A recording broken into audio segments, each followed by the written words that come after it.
Welcome to Boca.js. As usual, I probably have a million things I want to say. Hello, sir. So we're being watched by our presenter. You might wonder where the presenter is. Shahidh is in the headquarters of Hasura, and he's going to be presenting to us today. You'll be able to see him, you'll be able to hear him, and you'll be able to interact with him with the microphone he is. That's why I turned around, because right now he's a big monitor. You guys can say that. So if you just want to wave, he can see you through that camera. You can kind of see the example of the video in there, but he can see you. And he'll be able to talk to us behind us. Guys, we're in Boca.js. Thank you very much. If you just want to come on over and see, if you can see there, that's fine. I'll play with the volume if it gets too loud or too soft. Let me know if it gets too loud, or pardon me, the other way around, too soft as well, and we'll change it. Guys, we're here, of course, because of Sendine Space, which places you're in. Sendine Space, if you don't know, is what this location is beside us. In fact, it's all around us, except for the restaurant in the back. It's a co-working space. I have been working on it for about 2 years. It is revolutionary. It is one of the best places around. Not only does it have access because I'm a member to this location, but also to other places. And then you can have all the co-working space. If you're sick and tired of working out of a coffee shop, having a meeting in a coffee shop, right? Yeah, exactly. Stick outside so nobody can see you. You can have here conferences and things like that. If you're interested, we don't have the normal bowl where you can drop information, but if you come in during the day and talk to Amanda, she will take care of you. She is amazing. Guys, the pizza and everything is provided by Hasura and our presenter. Normally we have Gravity IT. Definitely still check them out. They'll be here next month.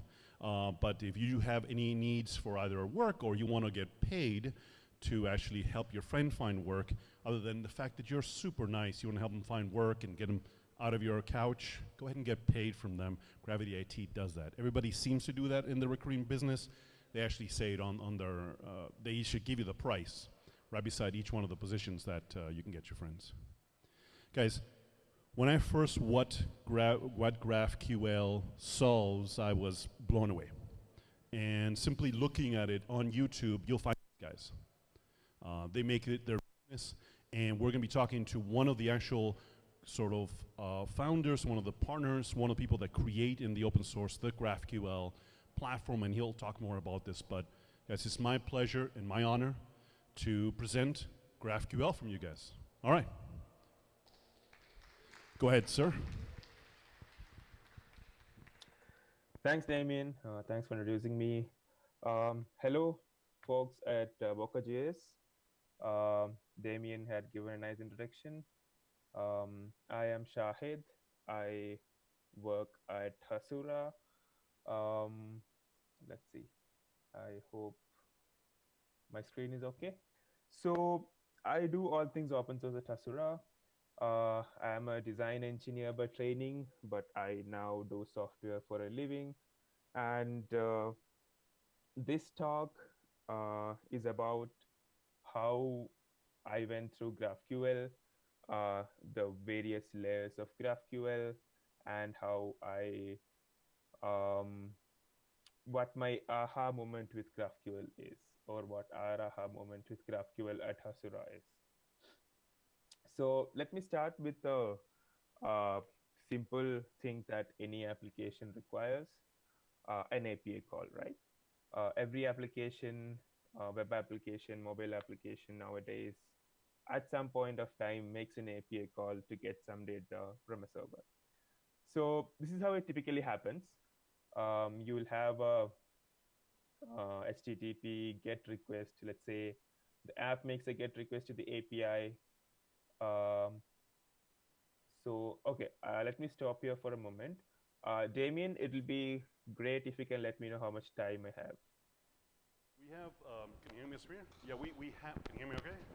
So we have usually about an hour until 7 o'clock, but okay. You know, it's okay to go under. We have a lot of questions, I'm sure, from this.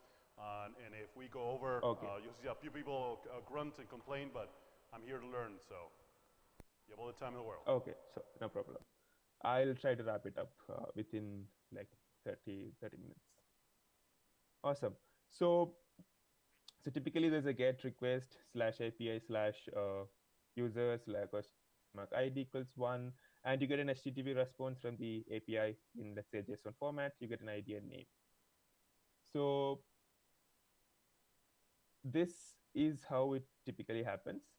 And now let's say you want to get the details from one more API. You want to show the user's address. So now you'll make an API call to another API slash API slash address, and you pass the user ID again.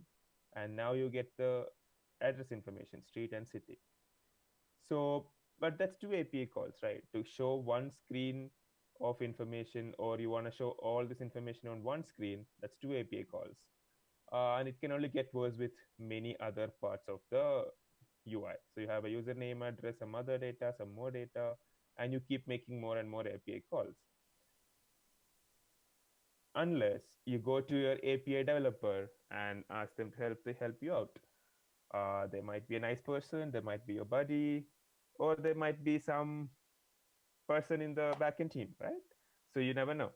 So you ask them to combine this to make it one API call, right? So you ask them, hey, like I need this info. Can you give me this API call slash user info?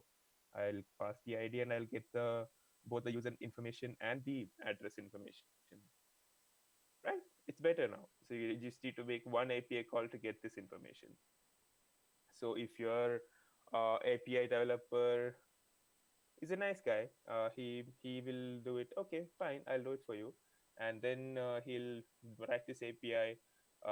He'll deploy it, but at his own convenience, his own time. Of course, that's how teams work. And you are happy now. You get to do this. You have one API to get the user information and the name. But now you have another issue. On your web app, you want to show all this information, but on your mobile app, you only want to show this much information. I'm just taking a simpler use case here where you only need to show username, city, but imagine there are like some hundreds of fields in the API response, so you only want to show a part of it. And if your API is fetching all the information, it's just more load of the network, right? Few KBs or few hundred KBs transferred extra. Again, you realize that on a mobile, this is a bad thing, or network is premium on some cases, and you go back to your API developer again, and he might look at you he might roll his eyes at you, or they might roll their eyes at you, and but still, you ask them to, hey, can you parameterize the API? Can I send what fields I want? Like, can I send ID? Can I send name? Can I send address or city? And can the API give me that exact information that I want, right? So you discuss this possibility and you work with the API developer again to make this a reality. And let's say this also happens. So this is where you are at. You started with one API call. You When you wanted to make more API calls and to get more information on the screen, and you went ahead and combined that into one single API, but you wanted to selectively choose what fields you want, and you ended up building this API format where you say slash something and some query fields and some parameters you're passing. This is exactly what GraphQL is, where the nice folks at Facebook, they they came across and said that, okay, a lot of people are doing this. Let's try to do this ourselves. So what they said is, let's not have many endpoints.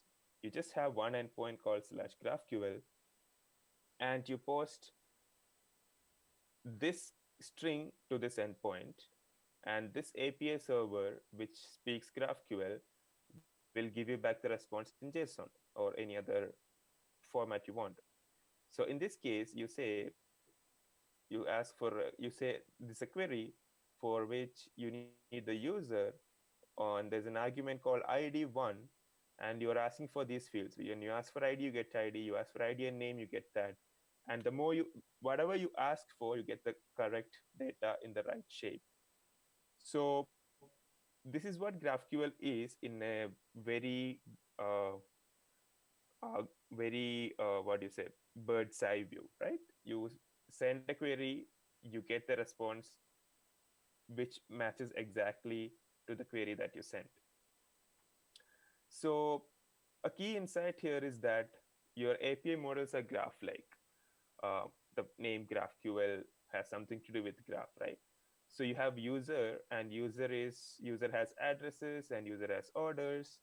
Orders have products. Products have the product details, and the brand products are linked to brands, and so on and so on. So you have this graph, and everything is linked through this graph. So that's a key insight where you make queries, you have nested objects. Like we saw here, a user was there, address was a field inside user, and you were selecting fields from address. Now, when you do this, another key insight is that you ask for what you want, or you get the data that you ask for. And the client, whoever is querying the API, is in control of what data the client is getting back. So this is another key insight where the client decides what the data it needs and asks the server exactly for that data. Unlike earlier, where the endpoint and the backend decided what data to send back to the client, and there was a situation where we had parameterized the API to do this, but now this is part of the uh, basic spec that you have. So this is a GraphQL query.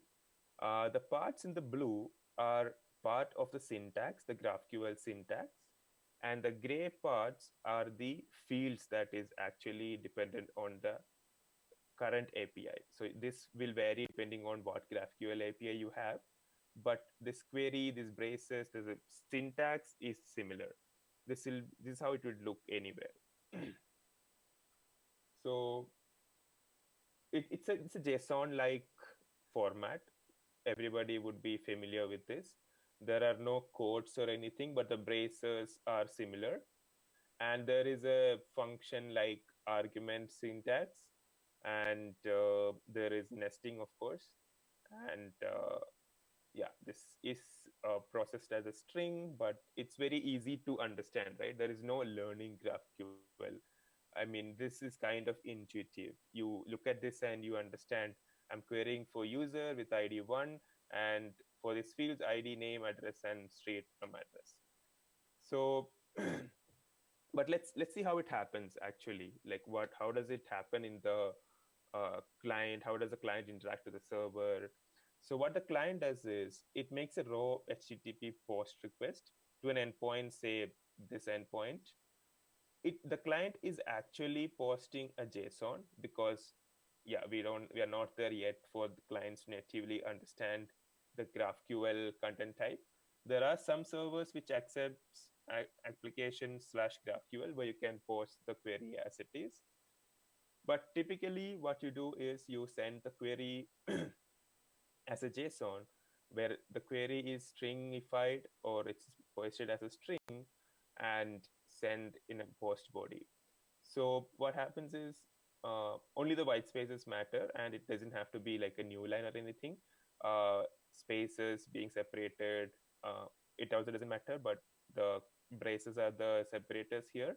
But here the spaces matter when it separates two fields.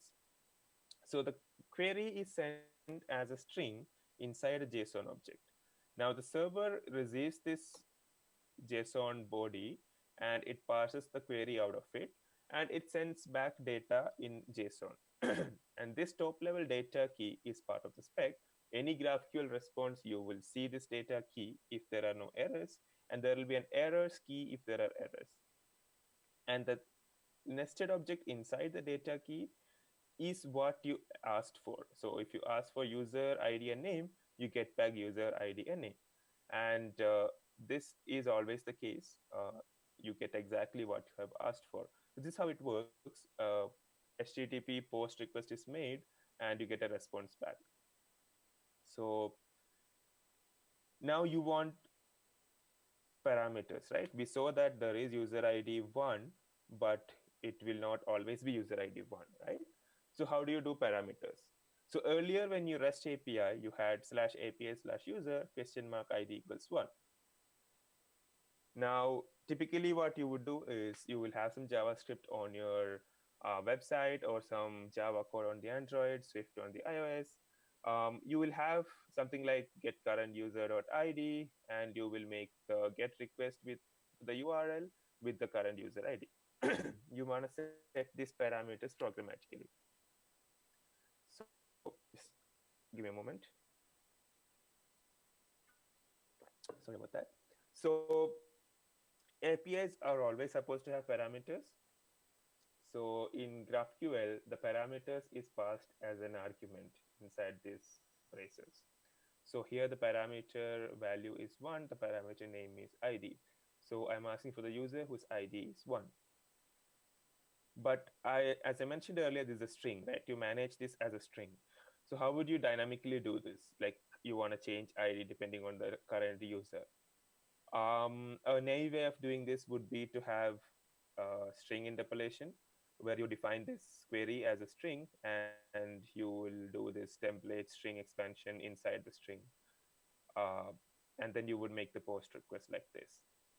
But this is not cool, right? Like you can't interpolate strings like this. It's not right.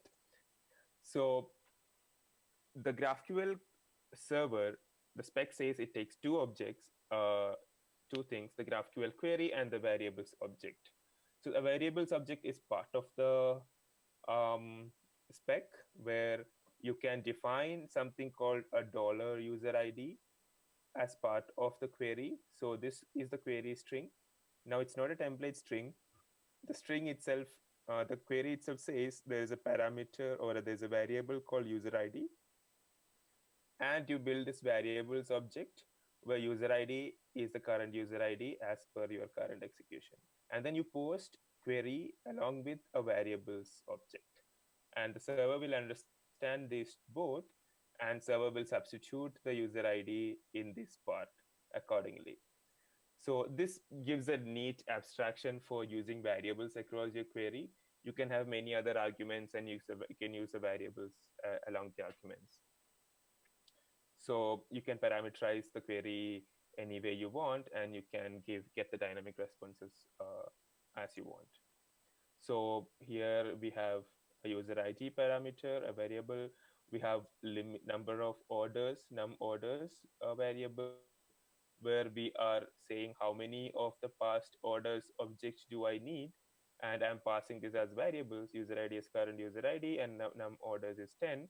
And this is the actual post request that I make with the query and variables objects.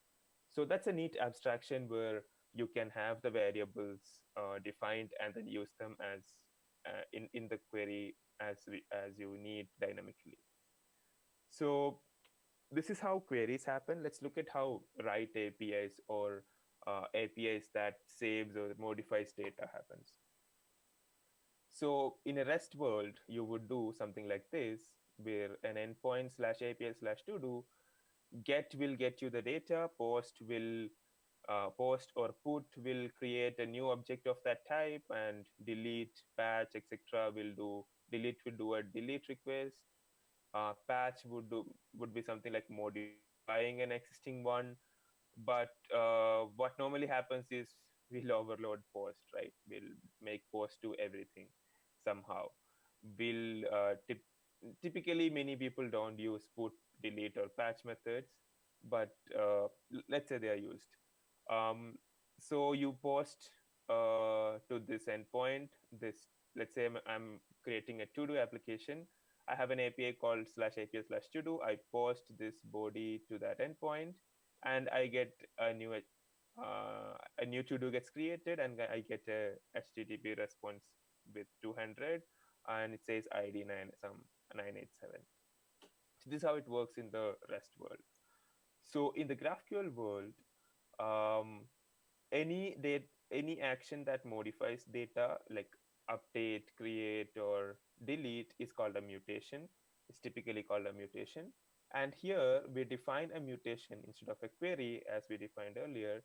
And this mutation is it's executing a mutation called add to do, and we are passing an argument to do with a variable new to do, and we are asking for the ID in return, and we can ask for any other fields in return. And this is the variables object that we are posting. So we are sending this to do as a variable, with this mutation to the GraphQL endpoint as a post request, and we are asking for the ID in return. So we get back the ID in return. Of course, this will be wrapped inside a data key. I've just omitted that for the legibility here. So this is how you do any kind of updations or writes on the API.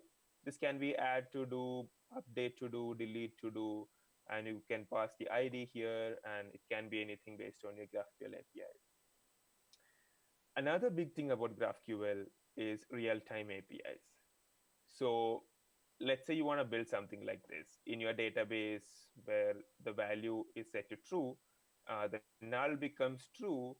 On your application UI, you want to show this tick mark instead of a loading icon, right?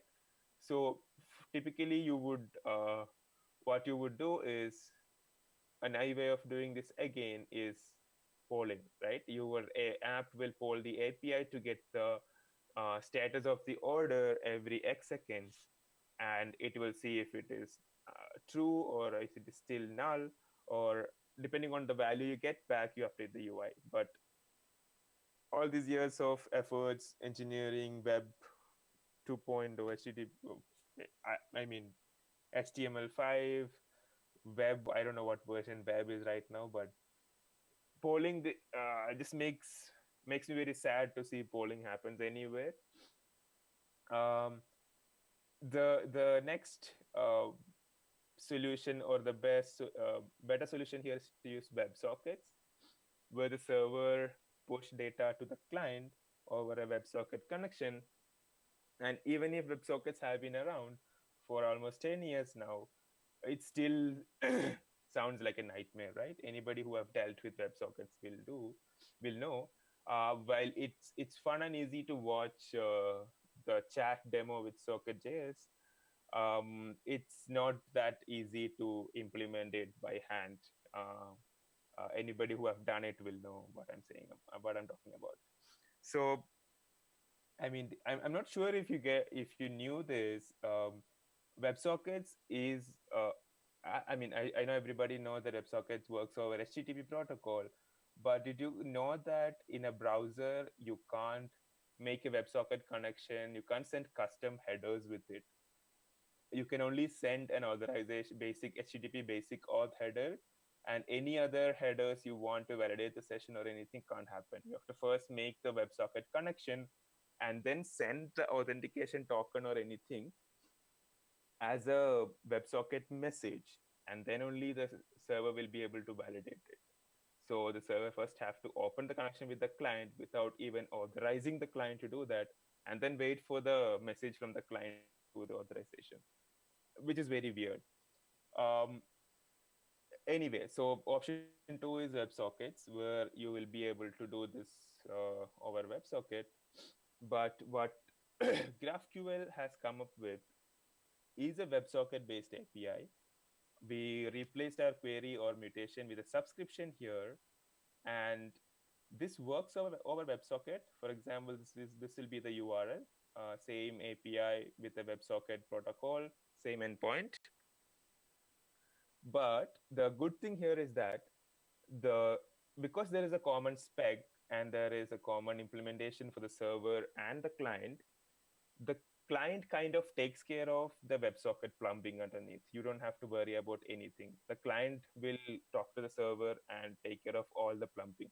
You will only tell the client, or you will tell the GraphQL client, the subscription, this is the subscription that I need. I need the order with ID this. I need the paid and dispatched values for that order. And you get back this response. And because it's WebSockets, whenever some of these values change on the server pushes a new message to the client, and the client kinds of takes care of doing all the plumbing here.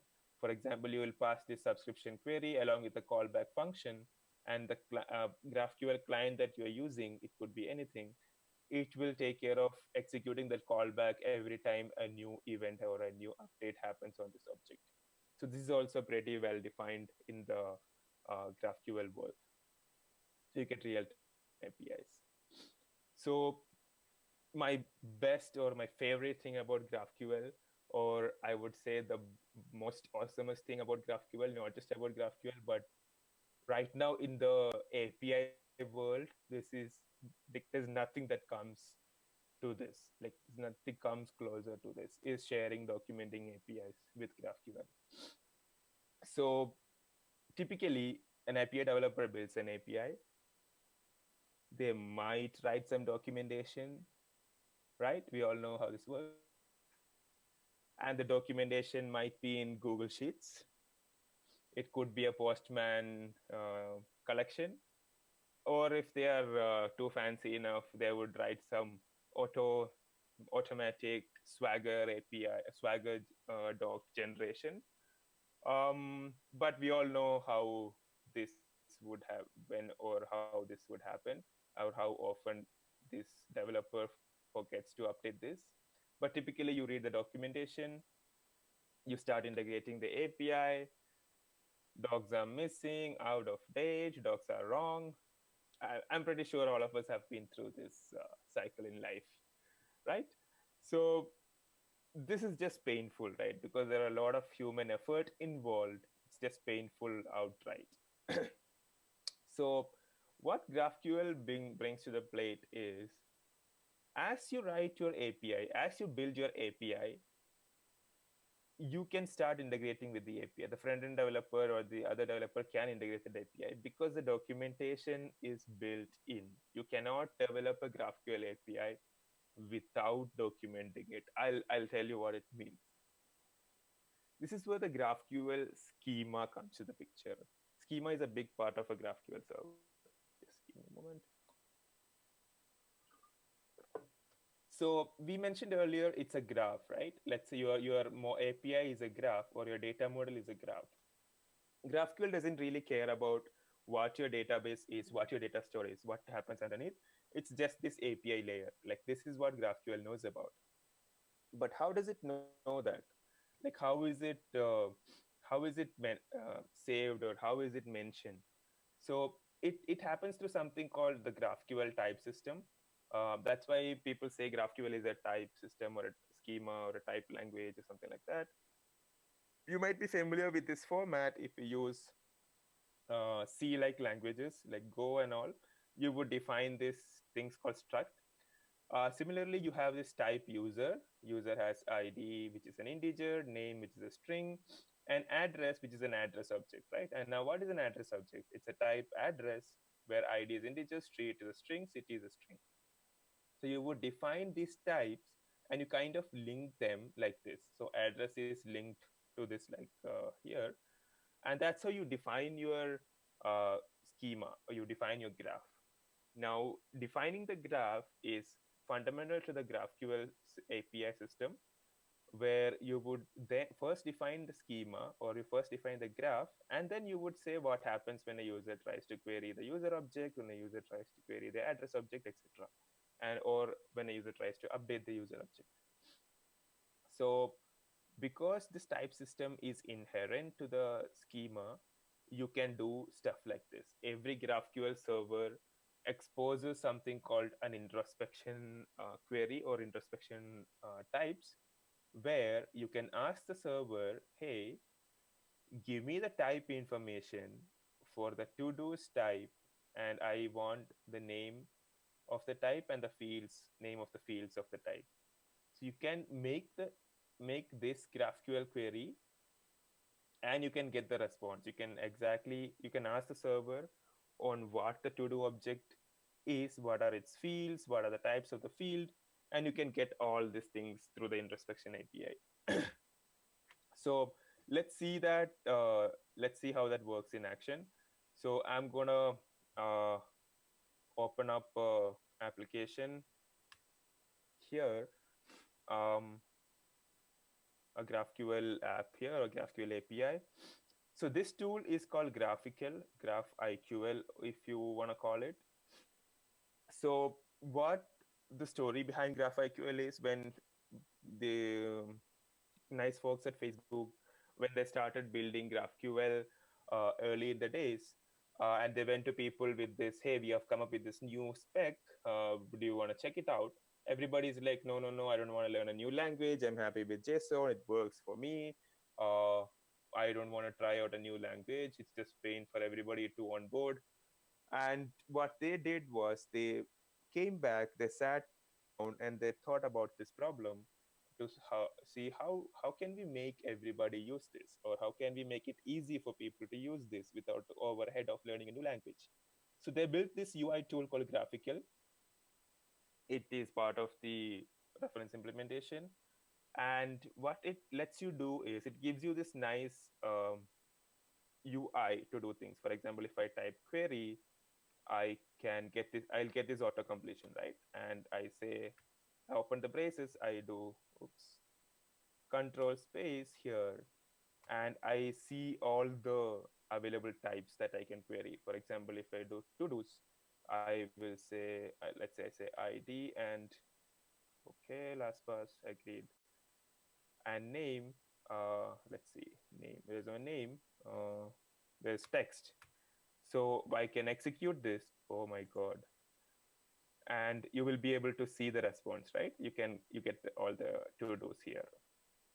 So this makes doing GraphQL very easy, or checking out the GraphQL API is very easy.